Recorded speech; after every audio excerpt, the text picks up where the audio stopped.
Welcome to Swill and Grog's wonderful world of beer. I'm joined today by a little running innuendo and Beelzebub, who will be reviewing Coors Original with me. Coors Original is a 5% alcohol by volume, and it's brewed and bottled by the Coors Brewing Company of Golden, Colorado. Now, like Miller High Life, it's a American adjunct lager. Now, Coors has been nicknamed the Banquet Beer, and this, and you can see that it's got the name Banquet there as well. I'm not sure why. I guess in the past, at some point in time, people have had it during banquets.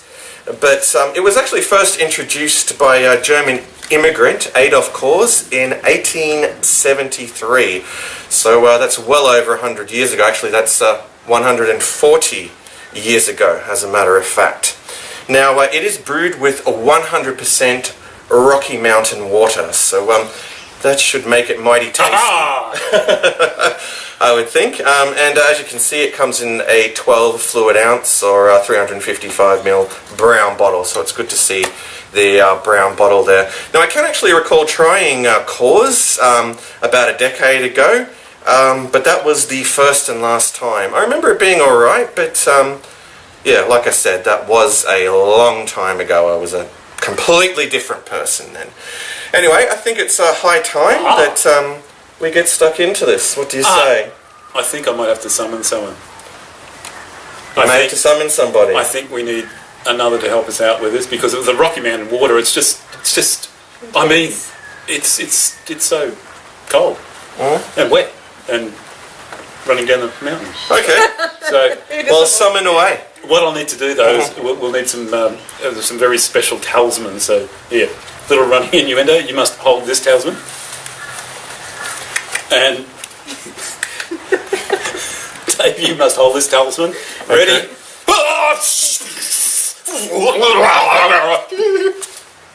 Kelly!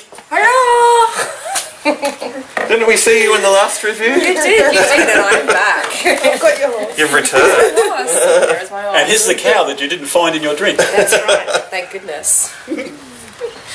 Alright, well, let's get stuck into this. I shall pass you some majestic pub glasses to pour your beverage into. Okay, so once again, it's a twist top, which is nice to see. Alright. And let's pour this sucker out. Oh gee whiz, there was some nice smoke there. I doubt the camera actually captured that, but it did look awful good. Oh, I like the sound of this. It's already. I'm very positive about it. I get these positive feelings when I hear the right sounds. They did definitely have the right sound. Person I am. Oh, the glug glug glug. Well, both of you got a really nice amount of head there, actually. Like, you got bang on about a finger, and same with Beelzebub. Mine just was much like Kelly's. Just well, when Kelly reviewed the Miller High Life, yeah, much like what she got with that. I got a very fine ring there, which is somewhat disappointing. But gee whiz, it's definitely very nicely carbonated. Yeah, it's looking very good, and appearance-wise, it's it's very clear. It's a very clear, light golden colour, you could say. Not so much copper as the other one. More golden, a little bit of ruby to it. Yeah, a little bit of ruby. Where do you see that? You're golden. All right, well, let's move on to the aroma, shall we? Maybe it's just my face reflecting off it. It's very strong. It's a strong face. Strong. You'll have to blame Yeah, for that. I'm picking up a faint smell of malts there. Also, there's definitely that corn adjunct present, and maybe a very distant kind of smell of grass as well, way in the background. What do you make of the aroma? Little running innuendo? I think there's a bit more cow in this one because the flies are here. Yeah, this little strong. Okay, well, I'm hoping that I'm certainly hoping that I don't have a fly land in my beer like what happened on the Paddy Stout review. Yeah. That was very upsetting. I'm still recovering from that. Yeah. Anyway, I think it's What time do for you the. think, little running innuendo of the... I think it's got a Nose. stronger smell Then the other one? than the other one. I think it's got ever so slightly the smell of caramel in it. Ever so slightly. About equal caramel and grass. Which means it's probably where the bisons come from rather than the cows. Well, it would use Cara malts, so that would explain that. I can't smell any Rocky Mountains in it though. Not getting any Rocky Mountain in it? No. All right, well, I think it's time to move on to the most important part of the review, the taste test. So, a huge cheers to you all. Proust. Can you taste that Rocky Mountain water? It's very mild. Sort of rocky. Yeah, Rocky. Yeah. Actually, what I'm liking about this is picking up some, sweet malts there, up front. And it also has a nice amount of, breadiness to it as well, which the Miller High Life didn't have. Yeah. Yeah, so it's... Yeah. And, of course, the bitterness is, very minimal, really just there for balancing. Once more again. yeasty, but not so bitter. Yeah, but there's some nice breadiness to this one. That has that's really taken me by surprise, and there's sort of a bit of sweetness there from the corn adjunct as well. But all in all, it's very well balanced, and I got to say, I'm really enjoying this. It's really superb, lager, without a doubt. Anyway, I think I shall have another gulp. When you say breadiness, is that like readiness just with a lisp, or is Breadiness, as in bread, as in a loaf, as in a loaf of bread. maybe a bun, With yeast. Well, or maybe a Scottish bap? Better make it. I don't know about a Scottish bat, Mr. Penelzebub, but More like more like a fresh loaf of bread straight from the bakery. double D, the ones you can rip apart, white or homemade. Probably white. Yeah. When you rip them apart, they're still warm, and you eat the middle out. Yeah. Indeed. Anyway, I would say that it's certainly a brew that's going to be very drinkable and very sessionable.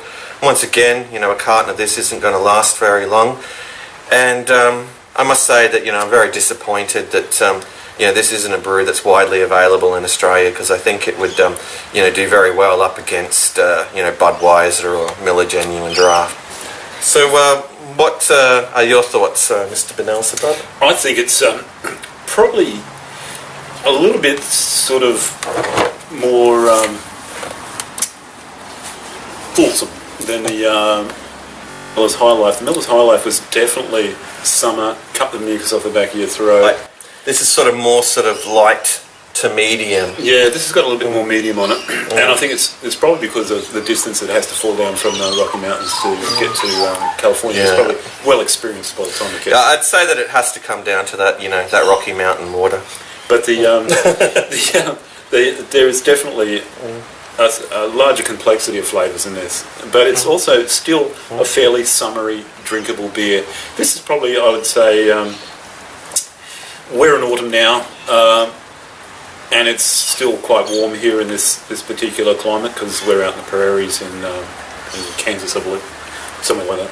Somewhere there's bison. Look, anyway, you see that? Gee, and look, there's another one, and there it is, chasing the bison. And I think the flavours are very lifting. There's kind of a nice sweetness to it without being overbearingly heavy. What are your thoughts, little running innuendo? It rolls off the tongue. Easy drinking beer, for sure. For sure. You don't have to struggle. Yeah, it's very smooth. It's definitely very smooth. So it's certainly another one that fits into that, crisp, clean and refreshing, category. And delicious too. Yeah, you can, throw plenty of these down. They're very tasty, let's face it. Anyway, I think it's time to wrap this up.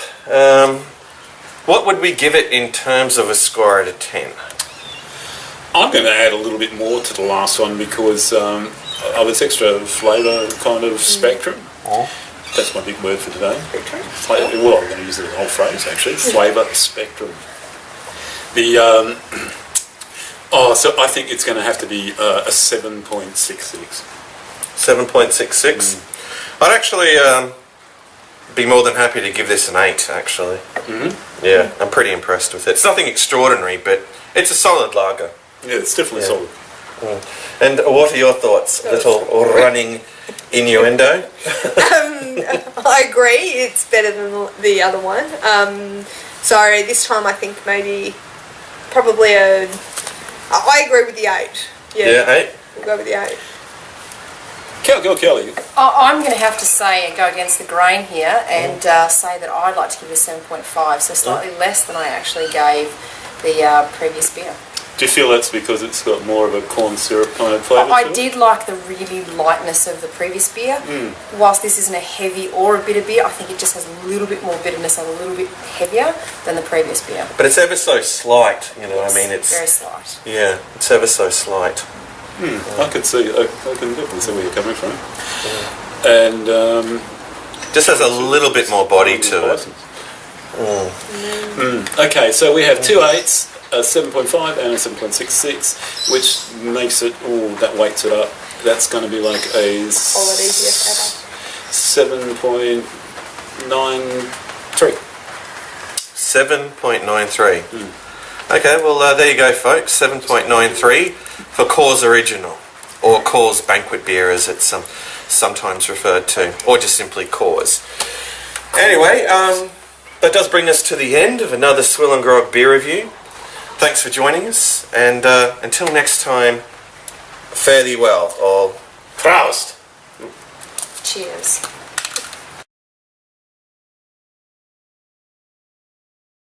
The after review party.